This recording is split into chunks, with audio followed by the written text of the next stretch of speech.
मौका देखकर गौरी कव्वी जल्दी जल्दी से बुलबुल का अंडा तोड़कर पी रही थी जब बुलबुल वहां आ जाती है। गंदी कव्वी, अब मुझे पता चला मेरे अंडे कौन पीता है। मैं तुम्हें छोड़ूंगी नहीं। न न नहीं नहीं, मैं तो आज ही आई थी इस दिशा में। ऐसा कहते हुए गौरी कव्वी वहां से भाग जाती है। बुलबुल भी रोती हुई दूसरे पक्षियों के पास जाती है। बुलबुल सब पक्षियों को इकट्ठे कर लेती है। आज उसने मेरा अंडा पिया है और कल वो आप सबके पी लेगी। अगर उस कव्वी का कुछ ना किया तो वो हमारे जंगल में किसी को भी नहीं छोड़ेगी। वो हमारे मासूम अंडों को ऐसे ही पीती रहेगी। ऐसा नहीं चलेगा, हम ऐसा नहीं होने देंगे। हम सब मिलकर उस दुष्ट कव्वी और कव्वे को अपने जंगल से निकाल देंगे। तो फिर सब चलो जाकर अभी उन्हें इस जंगल से निकाल देते हैं। कालू जी, बहुत बुरा हुआ, बहुत बुरा हुआ। कुछ बताओ भी, क्या काएं काएं लगा रखी है? मैं उस मोटी बुलबुल का अंडा पी रही थी कि वो मोटो ऊपर से आ गई और उसने मुझे अंडा पीते हुए देख लिया है। वो मोटो हमसे बहुत डरती है, वो कुछ नहीं करेगी। वो तो डरती है हमसे, परंतु वो सब पक्षियों को इकट्ठा कर रही है। अगर सब पक्षी इकट्ठे हो गए तो वो हमें मार देंगे। खोलो, दरवाजा खोलो। दुष्ट कव्वे और कव्वी, अगर दरवाजा ना खोला तो हम सब दोस्त मिलकर दरवाजा तोड़ देंगे। वो आगे कालू जी, अब मुझे बचा लो उनसे, वो सब मुझे मार देंगे। फिर कालू डरते डरते दरवाजा खोलता है। सब पक्षी कालू के घर में आ जाते हैं। नहीं, कोई मारेगा नहीं इन्हें, मुझे बात करने दो। गौरी, तुम्हारे भी तो अंडे होते हैं। तुम तो अच्छे से जानती हो कि अंडों से कितना प्यार होता है हम पक्षियों को। इन अंडों में हमारे आने वाले बच्चे होते हैं और तुमने बुलबुल का अंडा ही पी लिया। मुझे बहुत भूख लगी थी, मैं खुद को रोक नहीं पाई। अगर इतनी ही भूख थी तो कहीं से दाना ढूंढ लेती। तुमने मेरा अंडा केवल स्वाद के लिए पिया है। मैं नहीं छोड़ूंगी तुम्हें। अगर जिंदा रहना चाहते हो तो अभी के अभी इस जंगल से निकल जाओ। अगर यहाँ से ना गए तो हम अभी के अभी तुम दोनों को मार देंगे। हम चले जाते हैं, हम अभी चले जाते हैं। हम फिर लौटकर कभी इस जंगल में नहीं आएंगे। बस एक बार हमें माफ कर दें, हम अभी चले जाते हैं। दोस्तों, इन्हें एक मौका देना चाहिए। इन्हें मारने से बेहतर है कि ये दोनों बदमाश कव्वे यहाँ से चले जाएं। फिर कौवा और कव्वी वहाँ से चले जाते हैं और बाकी सब पक्षी भी अपने अपने घर चले जाते हैं। कौवा और कव्वी उड़ते उड़ते दूर निकल जाते हैं और फिर एक पेड़ पर बैठ जाते हैं। अब कहाँ जाएं? कहाँ रहेंगे हम? इस जंगल में मेरे एक मामा जी रहते हैं, हम वहाँ चले जाते हैं। मेरे मामा जी हमें अपने घर में रख लेंगे। तो फिर देर किस बात की? कालू जी, जल्दी चलो अपने मामा जी की तरफ। फिर गौरी और कालू वहाँ से चले जाते हैं। जंगल में रात भी हो जाती है। कालू अपने मामा जी के घर के दरवाजे पर दस्तक देता है। मामा जी दरवाजा खोलते हैं। कालू, इस समय सब ठीक तो है ना? मामा जी, पक्षियों ने हमें जंगल से निकाल दिया है। क्यों? वो क्यों कालू? मामा जी, मैं पकड़ी गई थी। मैं बुलबुल का अंडा पीते हुए पकड़ी गई थी। वो सब तो हमें मारने ही वाले थे और फिर उन्होंने हमें छोड़ दिया और हमें अपने जंगल से निकाल दिया। अंदर आ जाओ, अंदर आ जाओ। फिर कालू का मामा उन्हें अपने घर के अंदर ले जाता है। मामा जी, मेरे तो पेट में भूख से चूहे दौड़ रहे हैं। क्या घर में कुछ खाने को नहीं है? मैं तो खुद कल से भूखा हूँ, मेरे पास क्या है? मैं तो खुद दूसरे पक्षियों का भोजन चुरा चुरा कर खाता हूँ। मामा जी, आप चिंता न करें, अब हम आ गए हैं। कल से हम आपके लिए भी भोजन ले आया करेंगे। फिर वो सब सो जाते हैं। सुबह हो जाती है। मामा जी, हम भोजन ढूंढ कर लाते हैं, क्या खाना पसंद करेंगे आप? जो भी मिल जाए, अगर हो सके तो कोई मीठा फल ले आना। कई दिन बीत गए हैं, मैंने कोई मीठा फल नहीं खाया। आप इंतजार करें, हम आपके लिए फल लेकर आते हैं। फिर वो दोनों पति पत्नी अपने मामा के घर से निकलते हैं। चिड़िया, मुझे पता चला है वो दोनों बुरे कौवे अपने मामा जी के पास चले गए हैं। जहाँ भी जाएं, हमारी तो जान छूटी उन दुष्ट कौवों से। हम तो फिर कभी उन्हें अपने जंगल में लौटकर नहीं आने देंगे। समय गुजरता गया और फिर एक दिन कौवी 2 अंडे देती है। आज गोरी कौवी बहुत खुश थी। अब तो उन्होंने अपने मामा जी के घर के पास ही एक छोटा सा घोंसला भी बना लिया था। कालू जी, मेरे अंडे बहुत सुंदर हैं। अब इन अंडों से छोटे छोटे बच्चे निकलेंगे। मेरे बच्चे कितने सुंदर होंगे। अब भोजन मैं ले आया करूँगा और तुम हमारे अंडों की रक्षा करना। आज से तुम्हारा घोंसले से बाहर निकलना बंद हुआ। फिर कालू कौवा भोजन लेने चला जाता है। अब कालू कौवा बहुत बदल चुका था। उसने चोरियां भी छोड़ दी थीं। वो मेहनत से दाना ढूंढता और पहले कुछ दाना अपने मामा जी को देता और कुछ दाना अपने घोंसले में ले जाता। कुछ दिन गुजर जाते हैं। एक दिन कालू भोजन को गया हुआ था, जबकि गोरी कौवी अपने अंडों के ऊपर बैठी हुई थी। बहुत प्यास लगी हुई है, क्यों ना मैं नदी से थोड़ा सा पानी पी आऊं। कहीं मेरे अंडों को कोई नुकसान ना पहुंचा दे। मैं ऐसा करती हूँ, अपने मामा जी को अंडों के पास बैठा देती हूँ। फिर गोरी कौवी कालू के मामा जी के पास जाती है। मामा जी, मैं नदी से पानी पीने जा रही हूँ। आप थोड़ी देर मेरे घोंसले में तो आकर बैठ जाएं और मेरे अंडों का ध्यान रखना। जाओ जाओ, मैं अभी तुम्हारे घोंसले में चला जाता हूँ। फिर गोरी कौवी नदी पर पानी पीने और कालू का मामा गोरी के अंडों के पास चला जाता है। कालू का मामा गौर से अंडों को देखे जा रहा था। बहुत बूढ़ा हो गया हूँ, अगर मैं इन दोनों अंडों को पी लूं तो कुछ जवानी लौट कर आ सकती है मेरी। हम कौवे तो ऐसे ही होते हैं, कौन अपना कौन बेगाना। फिर कालू का मामा खुद को रोक ही नहीं पाता और गोरी के दोनों अंडे पीकर मजे से सो जाता है। जब थोड़ी देर बाद गोरी कौवी नदी से लौट कर आती है तो वो अपने अंडे टूटे हुए देखकर रोने लग जाती है। मेरे अंडे किसने पी लिए मामा जी? मेरे अंडे आपने ही पी लिए हैं। मैं बहुत कमजोर हो गया हूँ, तुम्हारे अंडे पीने से अब मैं कुछ बेहतर महसूस कर रहा हूँ। क्या हर्ज है, तुम दोबारा अंडे दे देना।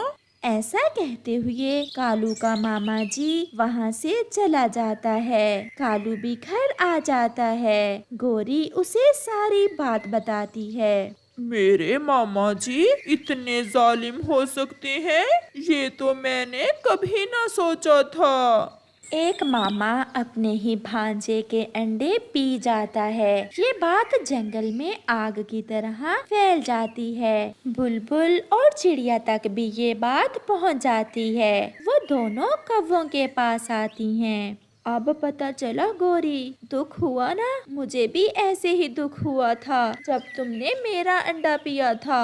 अब हम यहाँ से कहाँ जाएं? यहाँ मेरा मन घबरा रहा है। कोई मामा भी ऐसा कर सकता है अपने भांजे के साथ? गौरी, मैं जानती हूँ अब तुम मेरे दुख को समझ सकती हो। मैं तुम्हें माफ करती हूँ। आप वापस अपने घर आ जाएं, क्योंकि यहाँ आप सुरक्षित नहीं हो। ऐसे बुलबुल बड़ा दिल करते हुए कौवी को माफ कर देती है। फिर कौवा और कौवी अपने घर वापस चले जाते हैं। अब गौरी कौवी बदल चुकी थी। वो एक अच्छी और सच्ची कौवी बन गई थी। गुड़िया, उठो बेटी, अभी तक सोई हुई हो, जाओ और दूध ले आओ। हर रोज की तरह गुड़िया की मम्मा गुड़िया को उठाती है और दूध लाने का कहती है। गुड़िया ये काम बहुत शौक से करती थी, क्योंकि उस बहाने उसे बाहर थोड़ा घूमने का मौका जो मिल जाता था। मम्मा, बाल्टी कहाँ है? ये लो बाल्टी और 5 रुपए। जाओ और जल्दी वापस आना बेटी, आपको नाश्ता देकर मुझे भोजन लेने भी जाना है। फिर गुड़िया अपनी मम्मा से पैसे और बाल्टी लेकर दूध लेने चली जाती है।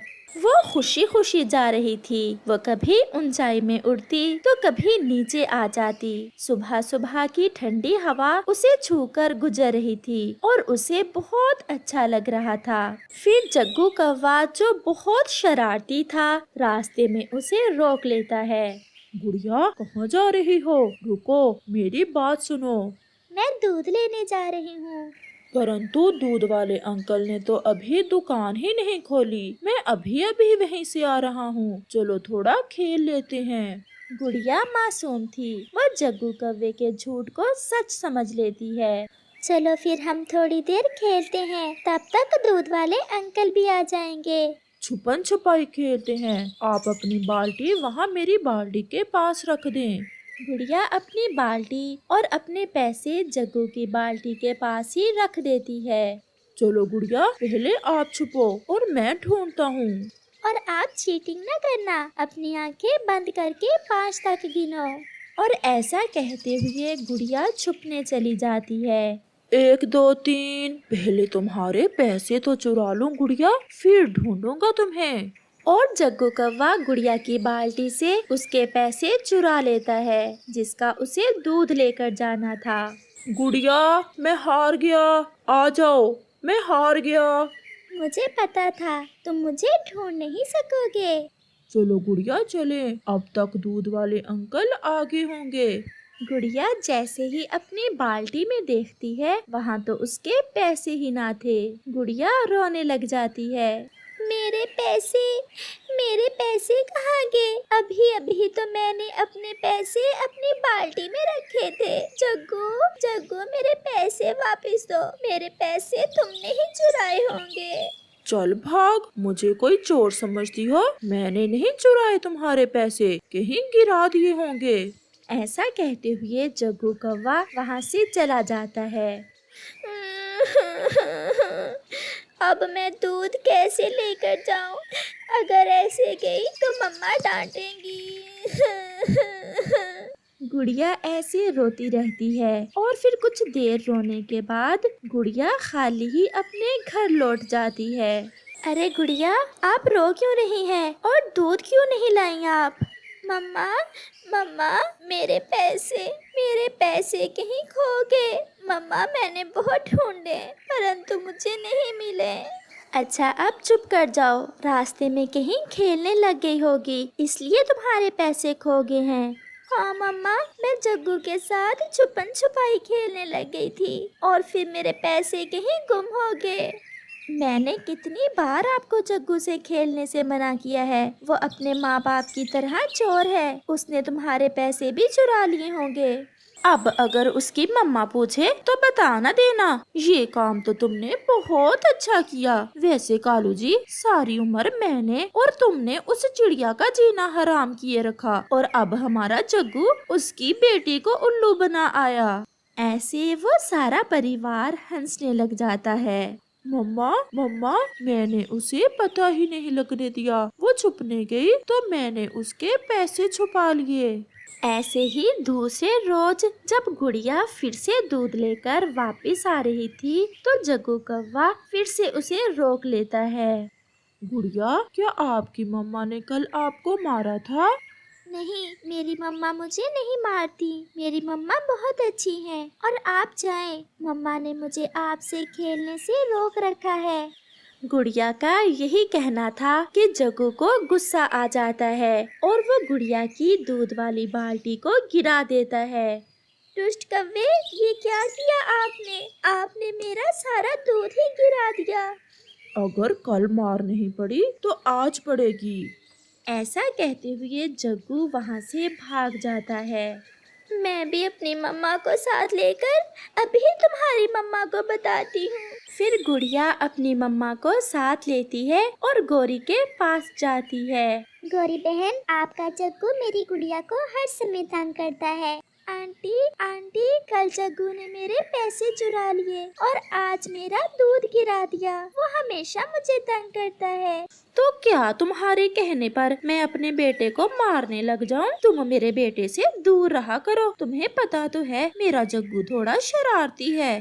गौरी बहन, अगर आप उसे रोकेंगी नहीं तो एक ना एक दिन उसकी कोई शरारत उसे नुकसान भी पहुंचा सकती है। तुम जाओ यहाँ से, मैं रोक लूंगी अपने बेटे को। मुझे ज्यादा चू चू ना सुनाओ। फिर चिड़िया अपनी बेटी को साथ लेकर वहाँ से चली जाती है। गुड़िया बेटी, आज के बाद अगर जग्गू आपको बुलाए तो उसकी कोई बात नहीं सुननी और उसके पास रुकना भी नहीं।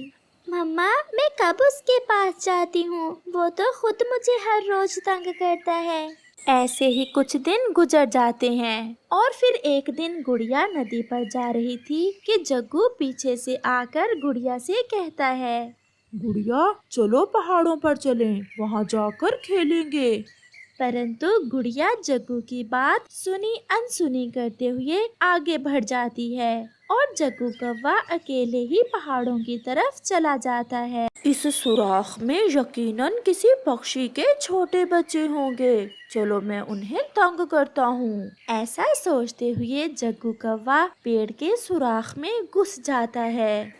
मुझे 2 दिन लग जाएंगे अपनी बहन की शादी में और मैं अपने घर का दरवाजा बाहर से बंद कर देता हूँ। ऐसा सोचते हुए वो पक्षी अपने घर का दरवाजा बाहर से बंद कर देता है और चला जाता है। जग्गू जो उस सुराख में था शोर मचाता है, मुझे बाहर निकालो, कोई मुझे बाहर निकालो, मैं अंदर हूँ। परंतु वहाँ कौन था जो उसकी आवाज सुनता। ऐसे ही शाम हो जाती है।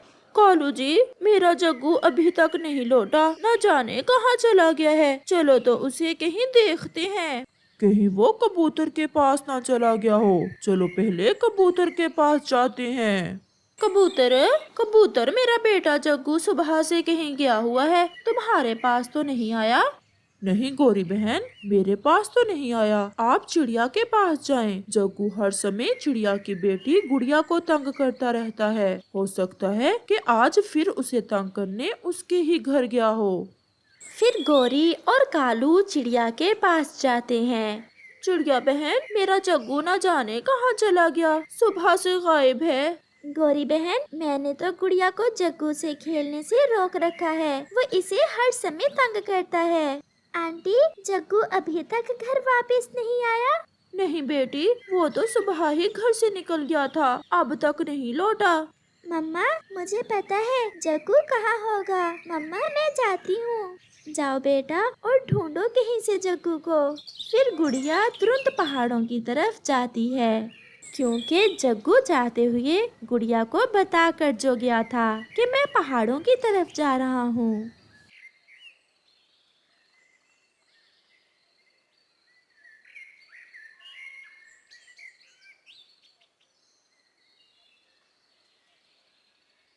गुड़िया पहाड़ों पर जाकर जग्गू को आवाज देती है, जग्गू, जग्गू, तुम कहाँ हो? मैं यहाँ हूँ, मैं यहाँ इस पेड़ के सुराख में फंस गया हूँ। आवाज सुनकर गुड़िया उस सुराख का दरवाजा खोलती है तो जग्गू पसीने से भीगा हुआ बाहर निकलता है। जग्गू, तुम इस सुराख में कैसे? मैं इस सुराख में शरारत करने के लिए घुसा था और किसी ने बाहर से दरवाजा बंद कर दिया और मैं अंदर ही फंस गया। चलो घर, आपकी मम्मा हमारे घर में बैठी बहुत रो रही हैं। गुड़िया, मैंने आपसे इतना बुरा किया, आपके पैसे चुराए, दूध गिरा दिया और आपने फिर भी मेरी जान बचाई। मैं बहुत बुरा हूँ। अब जल्दी से घर चलो, आपकी मम्मा बहुत परेशान है। फिर गुड़िया और जग्गू वापस आते हैं। मेरा जग्गू कहाँ चला गया था मेरे बेटे? जग्गू अपनी मम्मा को सारी बात बताता है, जिसे सुनकर गौरी बहुत शर्मिंदा थी। चिड़िया बहन, मुझे माफ कर दें, आज गुड़िया के ही कारण मेरा बेटा जिंदा है। अब हमारे जग्गू को भी एहसास हो गया है कि ऐसे हर समय शरारतें करने से कभी कभी हम बड़ी मुसीबत में पड़ जाते हैं।